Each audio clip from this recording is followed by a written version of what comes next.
হাসি বাঁচিয়েছে। যদি আমরা দিতে পারি আমার শিষ্য নামের বড় কলঙ্ক হবে না। গুরুদেব অপেক্ষার পথে বসে আছে, কখন নরায় মানবে আমি সেবা করব। দেখতে দেখতে দেখতে দেখতে বেলা গড়িয়ে যায়। গীতায় বলেছে, হে অর্জুন, নবম অধ্যায় 22 নম্বরের শ্লোকে বলেছে, যদি কোনো ভক্ত আমার কাঁধে ভার সঁপে দিতে পারে, আমি ওই ভক্তের ভার, আমি ওই ভক্তের বোঝা আমি ভগবান নিজে বহন করি রে।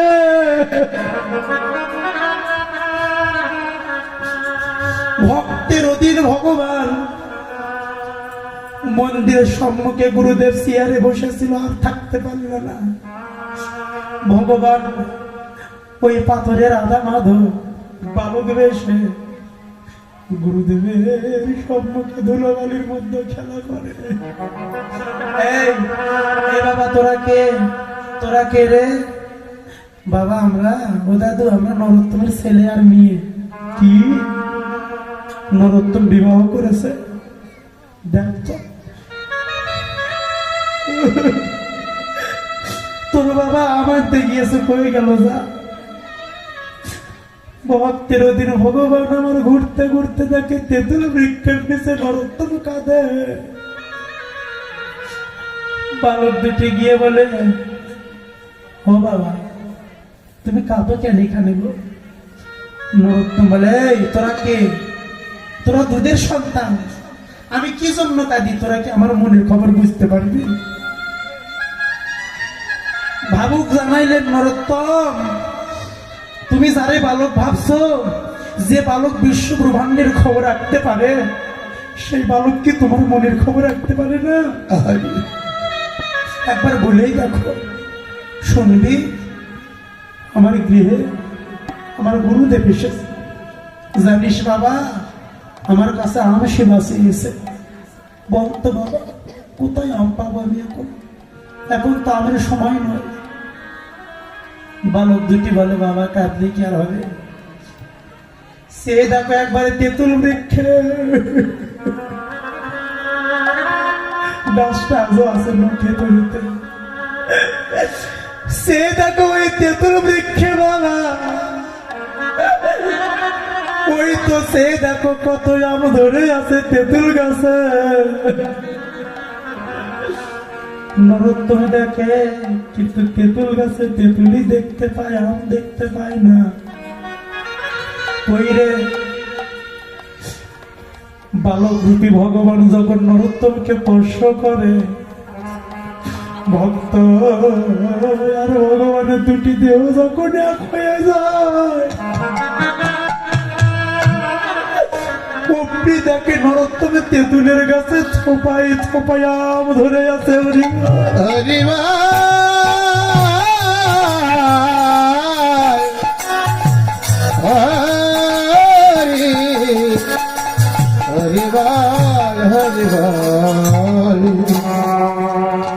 ওই তেঁতুল বৃক্ষে থেকে আম নিয়ে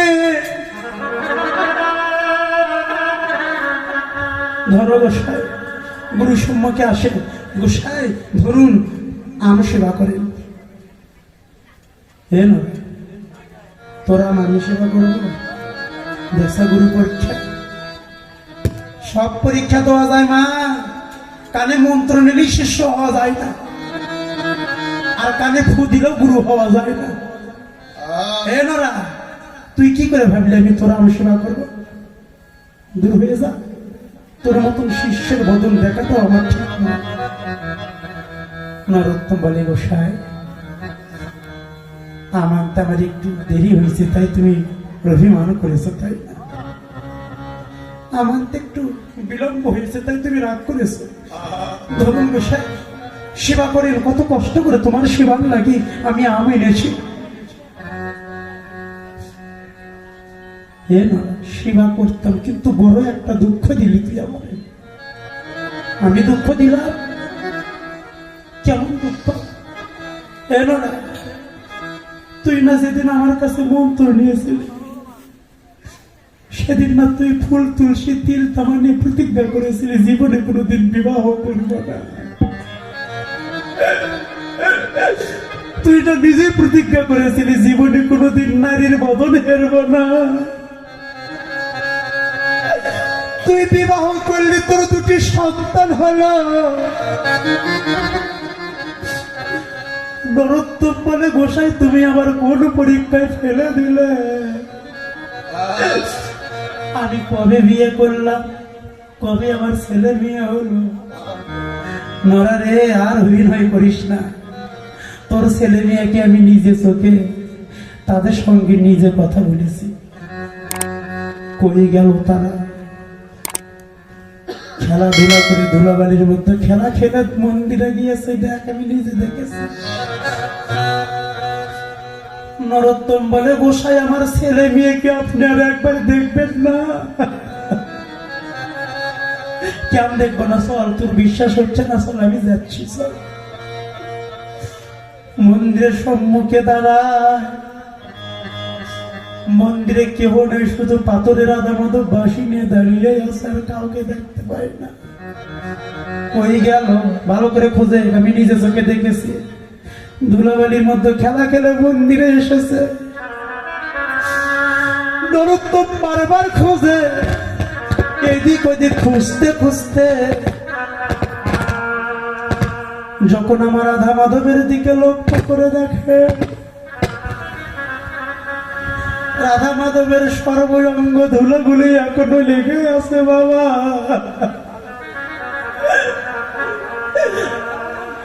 নরোত্তম দু চোখের জল ছেড়ে দে বলে, গোসাই তুমি সত্য কথাই বলেছ। ওই তো আমার ছেলে মেয়ে, ওই তো বাঁশি নিয়ে দাঁড়িয়ে আছে, দেখো গোসাই। আজ আমার নয়ন যুগল ধন্য হলো, ওই তো ছেলে মেয়ে। নরোত্তম দেখে মন্দিরে বাঁশি নিয়ে গা দোলা দিচ্ছে ভগবান, হস্ত দোলা দেয়। নরোত্তম বারবার দেখতে পায়, কিন্তু গুরুদেবরা তখন দেখতে পায় না। বাবা, এ নরা কোথায় রে? আমি তো দেখতে পাই না। কেন? ওই তো বাঁশি নিয়ে দাঁড়িয়ে আছে, লক্ষ্য করো। গা দোলা দিচ্ছে, হস্ত দোলা দেয়। নরোত্তম বারবার দেখে, কিন্তু গোসাই আর গুরুদেব দেখতে পায় না। নরোত্তম যখন গুরুকে স্পর্শ করে, গুরু শিষ্যের দুই দেহ যখন এক হয় রে, অমনি নরোত্তমের গুরুদেব আমার রাধা মাধবকে দর্শন পেল। বাবা, দর্শন পেয়ে নরোত্তমের চরণ তলে নরোত্তমের গুরুদেব পড়ে গেল। এ বাবা নরা, সারাটা জগৎ ভেবে গেলাম তুই আমার শিষ্য, আজকে তোর মতন শিষ্যর কারণে ভগবানকে দর্শন পেলাম। গুরুদেব চরণ তলে কেঁদে কেঁদে বলে, বাবা নরা রে, কোনদিন যেন তোর চরণ ছাড়া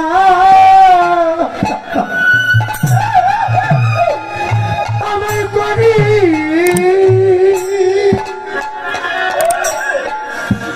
করিস না রে।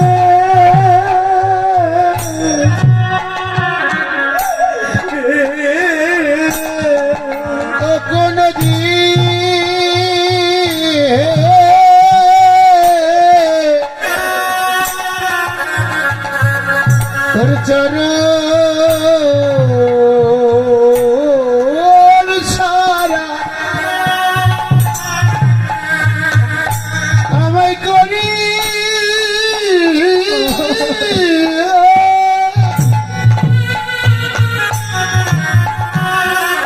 করিস না রে।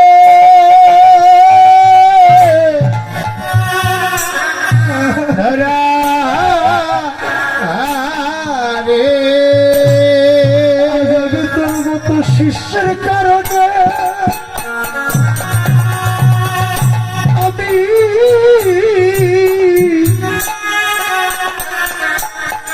ভগবানের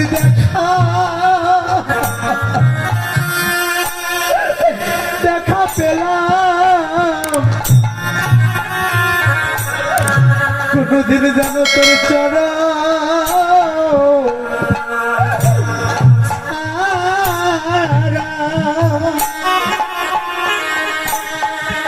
করিস না রে।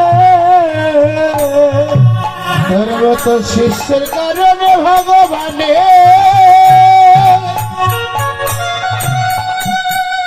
ভগবানে সবাই ধুলি মাখো না বাবা। আমি দেখা পেলাম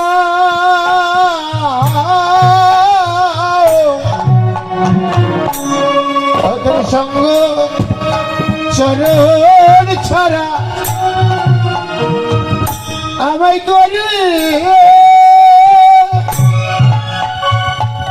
করিস না রে।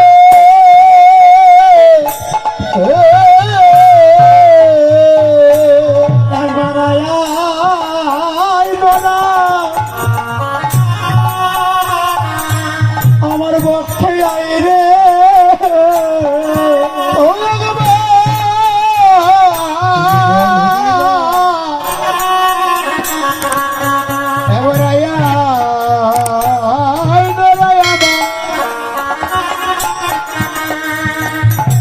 আমার পক্ষে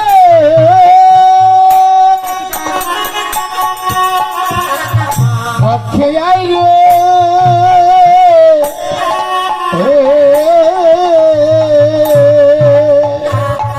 আমার এই তাপিত হৃদয়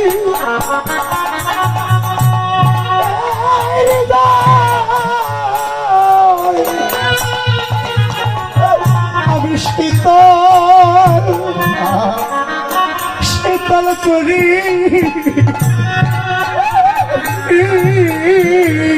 এবার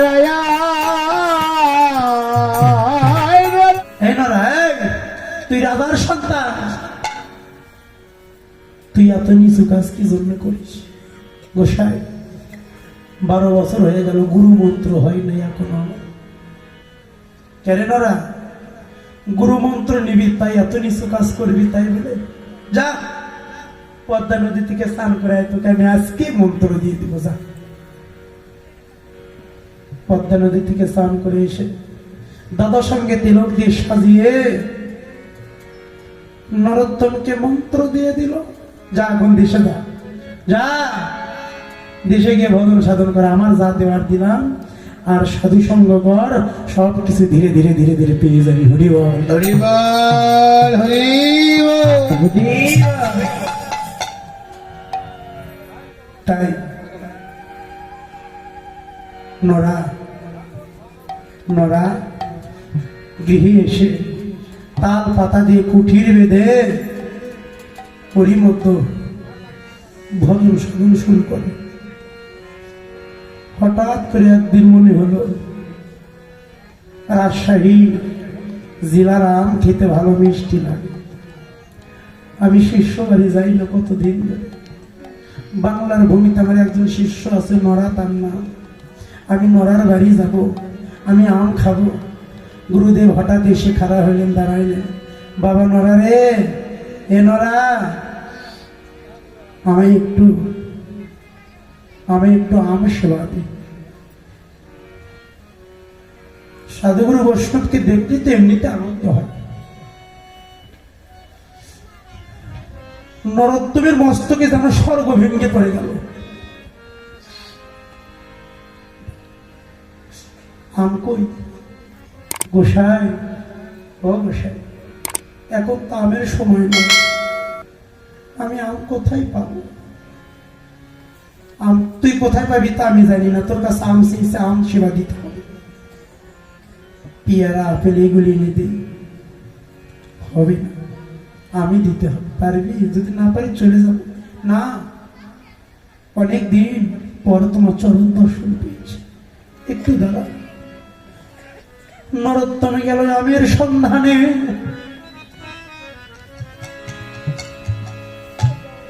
আম সারাদিন তন্ন তন্ন করে খুঁজে বেড়ায়, একটা আমও পেল না। নরোত্তম তেঁতুলের বৃক্ষের নিচে বসে থেকে কাঁদে, হে ভগবান হে ঠাকুর, আজকে তুমি আমায় কোন বিপদে ফেলে দিলে। এতদিন পর গুরুদেব গৃহে এলো,